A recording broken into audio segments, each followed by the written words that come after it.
आप देख रहे हैं बोलो जवान। इसको आप प्लीज़ फॉलो करें, सब्सक्राइब करें ताकि आपको मज़ीद अपडेट्स मिल सकें।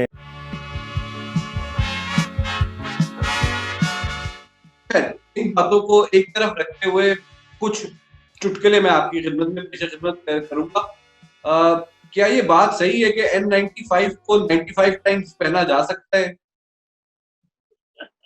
हाँ, नहीं नहीं देख, N95 को आप कितनी दफा भी पहन सकते हैं, लेकिन उसका एक तरीका होता है और वो आपका रीयूजेबल मास्क होता है, इसमें कोई शक नहीं है। लेकिन अब डिपेंड करता है कि कौन पहन रहा है। क्या ये वो पहन रहा है जो कि उस कोविड वार्ड के अंदर है, तो नहीं, वो 95 दफा नहीं पहन सके। हाँ, आपके मेरे जैसा बंदा जो कि घर से निकलता है हफ्ते में एक दफा, अगर कोई जरूरी चीज लेनी है तो हाँ, हम पहन सकते हैं मल्टीपल टाइम्स नहीं उसको। नहीं, तो मैं खैर ये बात तो अब कर रहा था देखिए, आपके कोविड-19 के 19 तरीके हैं। मैं वही अवाम तो मैं जाहिल है।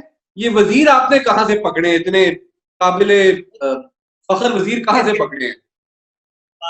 बात ये देखिए, हम भी ना किसी को जाने नहीं देते, वही बात है हमारी। अच्छा, अब जिस तरह जरताल गुल साहिबा ने जो किया है, जिस तरह वो बोल गई हैं, आप उसको स्लिप ऑफ टंग कह लें या उसको आप लैक ऑफ नॉलेज कह लें, देखें दोनों हो सकते हैं क्योंकि इनका काम उस तरीके से नहीं है। लेकिन हाँ, हर बंदे को हर चीज में बोलने की भी जरूरत नहीं है। आपको किसी चीज की नई इन्फॉर्मेशन आप कहते हैं जी मुझे ये, क्योंकि मेरी डोमेन नहीं है, या मैं आपको चेक करके बता दूंगी। लेकिन अब ये चीजें देखिए, हमने बीइंग पाकिस्तानी, हमने ट्रोलिंग को बड़ी एक हमारी क्या कह सकते हैं इसको, एक फील्ड बना ली है। चाहे वो पीटीआई के हों, चाहे वो नून लीग के हों, चाहे वो पीपल्स पार्टी के हों, शहबाज शरीफ को उठा लें आप, नवाज शरीफ को उठा लें आप, किसी को उठा लें, ट्रोलिंग तो हमने करनी करनी है।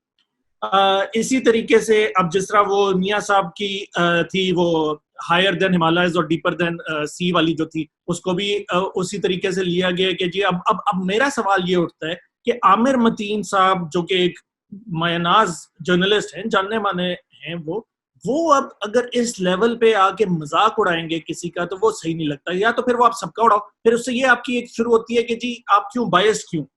तो अच्छा, या तो देखिए देखिए देखिए, अब मियां साहब देखिए, अब यहाँ पे जो अब वो विक्टिम कार्ड का आपका आ जाता है।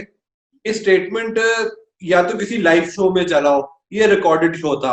आपके पीटीवी के जो माशाल्लाह से वो जो पढ़े लिखे एंकर थे, वो भी साइड पे बैठ के नोट्स लेता रहा। या तो उसको भी पता था कि मैं मिनिस्टर की बात को, तो उनका भी ऐसा डर है कि वो करेक्ट नहीं किया, आपने वो शो ब्रॉडकास्ट कर दिया। ठीक है, ये स्लिप ऑफ टंग नहीं था, ये सराहत या तो इग्नोरेंस थी, या उन्होंने कहीं किसी ब्रीफिंग में कुछ सुना, उन्होंने बोला कुछ।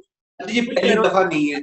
आपकी वजीर मौसूद साहिबा ये भी फरमा चुकी है कि जो क्लाइमेट के अंदर जो पहले बारिशें ज्यादा हुई, मौसम अच्छा हुआ, तो ये वजीर आजम इमरान खान की वजह से है, क्योंकि एक ऐसी क्यादत मौजूद है। ठीक है, अरे ना, बारिश होती है तो पानी आता है, ज्यादा बारिश होती है तो ज्यादा पानी आता है। ये अगेन वही माइंडसेट की बात है ना कि देखिए, वो भी किस सोच में बात कर रहे थे और किस सोच में समझा गया, ठीक हो गया। मैं मानता हूँ लैक ऑफ नॉलेज थी इधर, बिल्कुल उनको पता ही नहीं है, धेले का नहीं पता कि कोविड क्या है और कोविड क्या करता है। पहली बात तो फिर आप उनको बुलाए ना, अच्छा छोड़ो चले, आप। मिट्टी पाए, आगे चलते फवाद चौधरी साहब कहते हैं मैंने नेशनल असेंबली के इजलास में शिरकत नहीं करनी, कोरोना की वजह से हमें रिमोट इजलास इजलास करने चाहिए। ठीक है, बड़ी अच्छी बात की आपने भी कहा, अप्रिशिएट किया कि अरकान पार्लियामेंट को कोरोना हो रहा है, शाहिद खाकान को हो गया, मरियम औरंगजेब, वो सब लोग भी एक ही गाड़ी में 4 बंदे बैठ के आ रहे थे।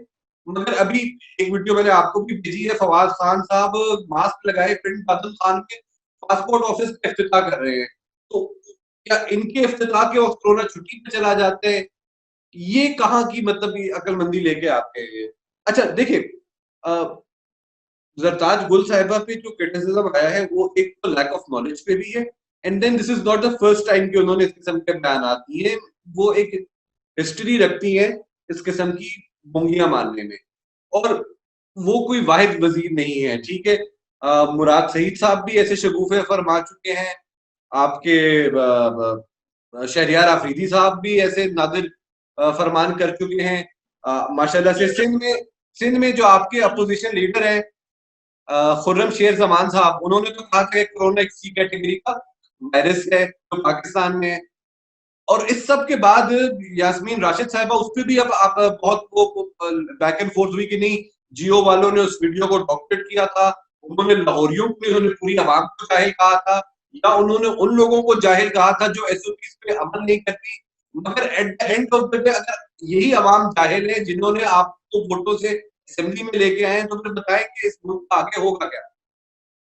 इस बात पे तो मैं आपको बड़ा ओपनली कहता हूँ, ये तो मैंने बहुत पहले भी कहा था, हमारी आवाम भी कोई ऐसी सही नहीं है। जाहिल वर्ड यूज करना, आप जाहिल यूज करें, क्योंकि जिस तरीके से ये ईद से पहले निकले और उसका रिजल्ट आज आप देख रहे हैं कि कितने लोगों को कोरोना हुआ है, कितने ज्यादा क्रिटिकल केसेस हो गए हैं। तो ये जहालत से कम नहीं है कि आप एसओपीज, आप एग्जांपल देते हो न्यूजीलैंड की, लेकिन हरकतें आपकी वो वाली हैं कि जो आप, और बात बिल्कुल सही है। देखें, और क्या आप जहालत और किस चीज को कहेंगे कि आपकी लैक ऑफ नॉलेज तो नहीं है, आपको समझ आती है एक चीज, आपको समझा रहे हैं, बार बार हर बंदा कह रहा है कि ये क्रिटिकल चीज है, ये मसला करेगी, इशू होगा। आपको कई बातें नहीं पसंद आई। वो भुट्टो साहब ने एक जमाने में कहा था कि सुअर के बच्चों, मैं जो मर्जी करूं। देखिए, बात ये है कि वो भी जो एक पॉइंट था कि वो जो बात कर रहे थे, बात बिल्कुल सही थी। हाँ, कई दफा वर्ड्स, अब इस तरह नवाज शरीफ के भी 100 वर्ड्स निकलते हैं और वो भी निकलते हैं। देखिए, आपने ये समझना है और हम लोगों ने ये समझना है एज अवाम के, देखिए जो वो बात कर रहे हैं वो ठीक कर रहे हैं। वो एक 70 साल खातून है, ठीक है, वो हर वक्त बाहर रह रही हैं, वो हर चीज में खतरा भी है उनको, प्लस वो नहीं, बाकी भी आप उठा लें जो पॉलिटिशियंस हैं, उसके अंदर अगर वो कोई इस तरह की बात करते हैं तो मसला ये नहीं है कि हमने उस चीज को उछालना है। मसला हमारा ये होता है कि हमें उस बात को समझना है। उन्होंने अपोलोजाइज कर लिया, उनकी बड़ी अच्छी बात है। वो अगर उन्होंने गलत बात की है, गलत तरीके से बात की है, तो अपोलॉजी कर ली उन्होंने, विच इज ओके, ठीक है। हमें अब आगे चलना है। चले आगे चलते हुए, जो अब माशाल्लाह से एडवाइजर हैं हेल्थ के, जफर मिर्जा साहब, उनका तो यही कहना है कि जी अब वो भी एक नई सुई लाए हैं माशाल्लाह से। वो कहते हैं कि जी हमने ये देखा गया कि 5 महीने के अंदर ये जो कर्व है ये फ्लैट हो जाएगा।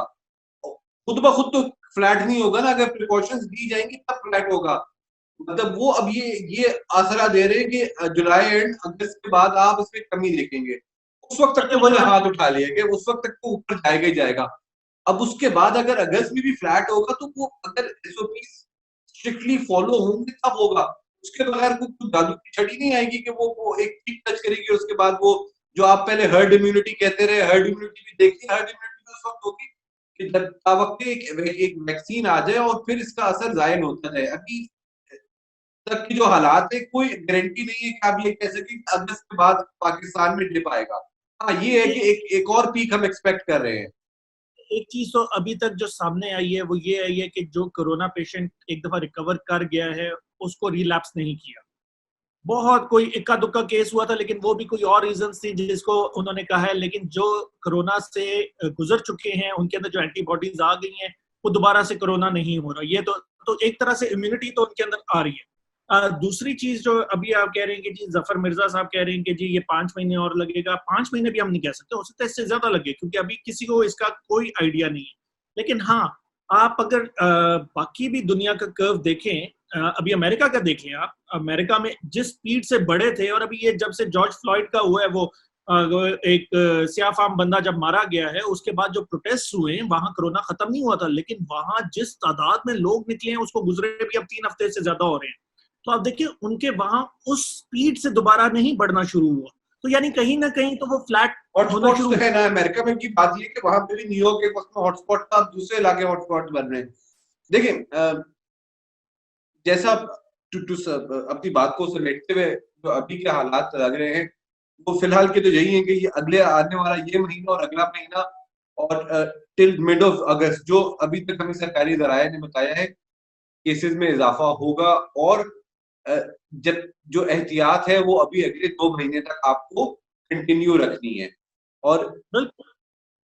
और इसके इसी पे अंदर जिस तरह स्मार्ट लॉकडाउन दोबारा से शुरू हुए हैं, क्योंकि हुकूमतों ने तो खोल दिया था लोगों की आसानी के लिए, बहुत सारे बिजनेसेस खोल दिए थे, लेकिन हमारा वही मसला आ गया था कि हमने उस तरीके से एसओपीज को फॉलो नहीं किया। तो अभी हमें, अब क्योंकि अब लॉकडाउन, बल्कि वो वाली सिचुएशन, कई जगहों पे तो कर्फ्यू टाइप की सिचुएशन है, तो आपको अब हमें थोड़ा सा एहतियात ये करना पड़ेगा कि हमें एसओपीज को फॉलो करें। और अपने हम जो अगर कोई कोरोना का हमें जान पहचान वाला है तो उससे मिलने ना चले जाएं, उसकी हालचाल ना पूछें, पीछे रहना बेहतर है इस टाइम पे। तो नाज़रीन, आप जरूर हमें बताइएगा कि आपके जो एरिया है, क्या वो लॉकडाउन की सिचुएशन में है अभी, आपके वहाँ सेफ है अभी। और दूसरा, जो गवर्नमेंट ऑफ पाकिस्तान की एक ऐप है कोविड-19 की, वो जरूर आप सारे डाउनलोड कर लीजिए, क्योंकि उससे ये है कि आपको ये पता लग जाएगा आपके इर्द गिर्द कौन कौन से हॉस्पिटल्स में इस वक्त बेड्स और वेंटिलेटर्स अवेलेबल हैं? क्योंकि बहुत सारे ऐसे सवालात आते हैं ऐसे टाइम पर रात को भी कि जी कौन सी जगह पे अवेलेबल है, तो उसमें आपको ये आइडिया हो जाएगा कि जी कौन सी लैब्स हैं आपके इर्द गिर्द और कौन कौन सी आपके इर्द गिर्द हॉस्पिटल्स हैं जिधर बेड्स अवेलेबल है और वेंटिलेटर्स अवेलेबल है। तो अपनी आरा से हमें जरूर आगाह कीजिए। आप देख रहे हैं बोलो जवान, इसको आप प्लीज़ फॉलो करें, सब्सक्राइब करें ताकि आपको मज़ीद अपडेट्स मिल सकें।